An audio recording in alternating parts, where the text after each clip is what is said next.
Aujourd'hui dans le Bitcoin, nouveau plus bas en clôture mensuelle, jusqu'à où ira ce supplice? La seule issue, c'est notre Mozart de l'économie, Emmanuel Macron, qui a su rassurer les investisseurs.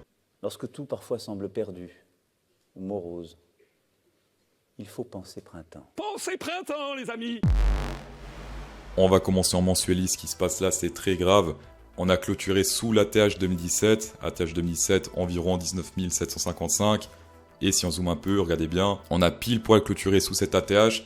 On a réussi à le tenir pendant 3 mois, puis clôture en dessous hier soir. C'est terrible, et maintenant, c'est une résistance, malheureusement. Comme d'hab, on peut faire des tiges à hausse, mais tant que c'est pas une clôture, c'est pas un fake out. Et si on regarde également mensuel, le prochain support ici, c'est la clôture de 2017, d'accord? Donc c'est ici, vers les 13 700, on peut arrondir 14 000. C'est plutôt bas si on prend le pourcentage.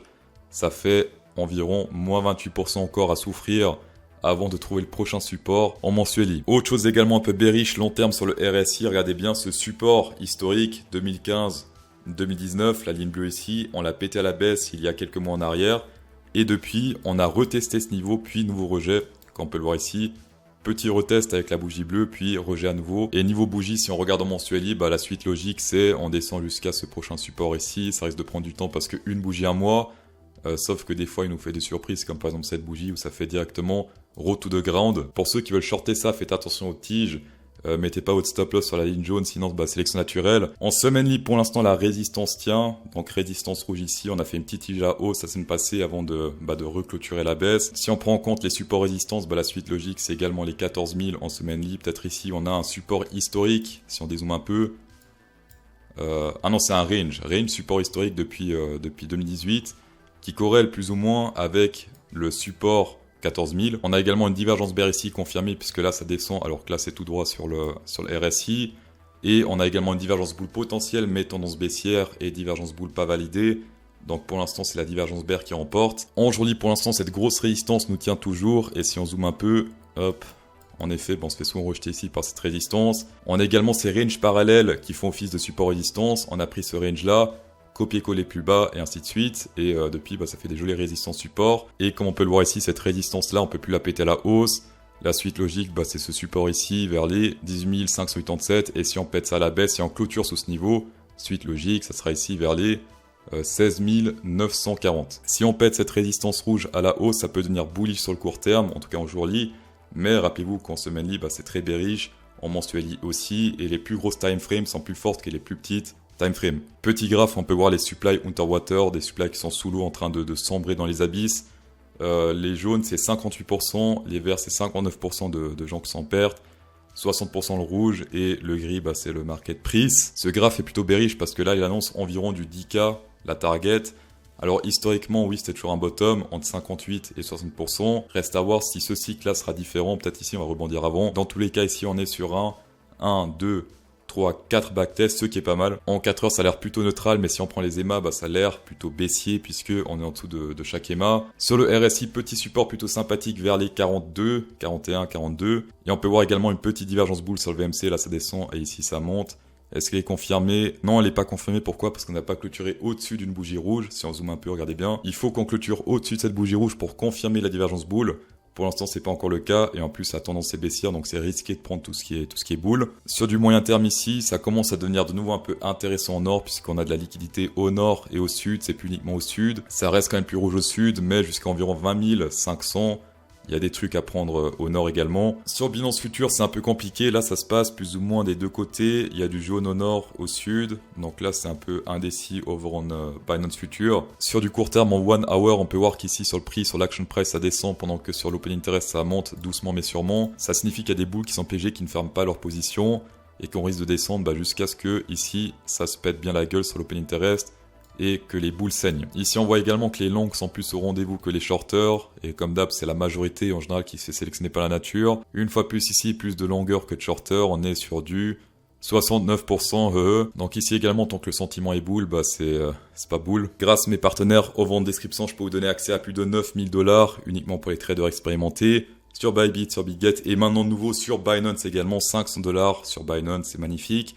Sur Bybit, actuellement, vous avez un trade gratuit de 1 000 $ offert si vous possédez 1 000 $ ou plus sur votre compte. Vous pouvez faire soit long, soit short. C'est un trade de 100 $ levé x10. Vous faites ici position long, position short. Moi, je fais position short. Signe up ici, vous cliquez en bas. Email, mot de passe, ça prend max 15 secondes, 20 secondes même. Par contre, s'il vous plaît, toutes ces plateformes ici, uniquement pour traders expérimentés. Tapez dedans. On va passer au Vroon Ethereum qui a de l'avance par rapport au Bitcoin. On s'approche énormément de la target clôture ATH 2017. Là, pour l'instant, on n'y est pas encore, mais beaucoup plus proche que niveau Bitcoin. Et la suite logique, ça va être quoi? Peut-être une petite tige qui reteste cette résistance avant de, hop, tout de 1105 $. Sur la chaîne CryptoSauce, on aime bien trader sur le Fibonacci, le chiffre du hasard, le chiffre de Hit the Bucks 0666. Et là, ça fait 3 semaines que en clôture pile poil plus ou moins dessus sur ce niveau. Si on pète ça à la baisse, clôture en dessous. Et bien suite logique, ça sera, hop, to the 881 $. Alors c'est encore plus bas que la target mensuelle, puisque la target mensuelle c'est l'ATH 2017. Niveau EMA, la tendance est baissière, on se fait rejeter par l'EMA 20 deux fois ici, une fois là, une fois là.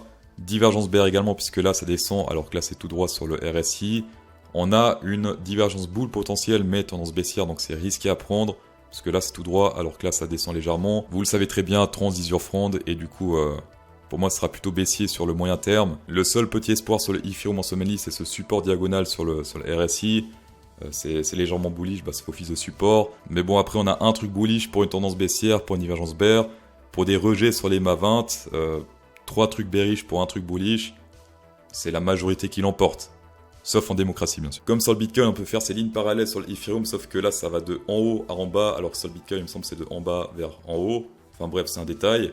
Et on peut voir qu'ici, on a testé ce support diagonal. Qu'est-ce qui s'est passé? Petite réaction bullish, mais très faible. D'accord? Ça monte un tout petit peu avant de se faire rejeter directement par la prochaine résistance. Donc là, c'est une réaction bullish, mais très faible. Donc ça, c'est pas très bullish en théorie. Et pour rappel, si on pète ce niveau ici, donc plus ou moins ce support vers les 1167. Prochaine target, c'est le bottom ici, première target. D'accord? Qui est un support logique, 877 $. Mais la target logique de ces ranges, c'est plus ou moins ici. Vers les 588 $, ça peut faire très mal si on atteint cette target. Après, tout dépend de la vitesse à laquelle on tombe. Si on va en ligne droite ici, ça sera un peu plus haut que si on met beaucoup de temps à l'atteindre. En 4 heures sur Ethereum, c'est un peu le paradis des range traders, parce que là, ça fait également un très joli range. Tendance baissière, on peut voir que depuis pas mal d'heures, les MA 20 fait son effet. Grosse résistance, on s'est toujours rejeté par les MA 20. Sinon, c'est du range standard, il faut longuer en bas, shorter en haut, sauf qu'on peut voir des signes de faiblesse, puisqu'ici, on teste plus le top avant de se faire rejeter pas mal à la baisse. Donc est-ce qu'ici c'est la fin du range? Personnellement, si on reteste le top, pourquoi pas shorter parce qu'on suit la tendance. Mais long et en bas, c'est quand même plutôt risqué, même si on a fait pas mal de rebonds depuis tout ce range. Sur le dollar index, certains s'attendent à l'effondrement, d'autres ou à juste un retest sur la tendance haussière, les MA 20, d'accord? Également ici sur ce range, RSI, on reteste le bottom. Pour moi, une tendance baissière, ce serait que ici, hop, les MA 50, les MA 100, pardon, passent au-dessus et qu'on pète en fait c'était MA 50 à la baisse. Dans ce cas, oui, on pourrait changer de tendance, mais pour l'instant, on peut voir que, historiquement, support et MA 20 et MA 50, des gros supports historiques, et que pour l'instant, on n'est pas encore prêt de péter ici les MA 20 ou les MA 50. Dans tous les cas, merci d'avoir checké cette vidéo, c'est toujours un plaisir. Insérez un pouce bleu dans cette vidéo pour incrémenter encore plus le plaisir. Spécial Go 10% de rabais à CryptoSauce 10, tapez dedans, et bonne soirée.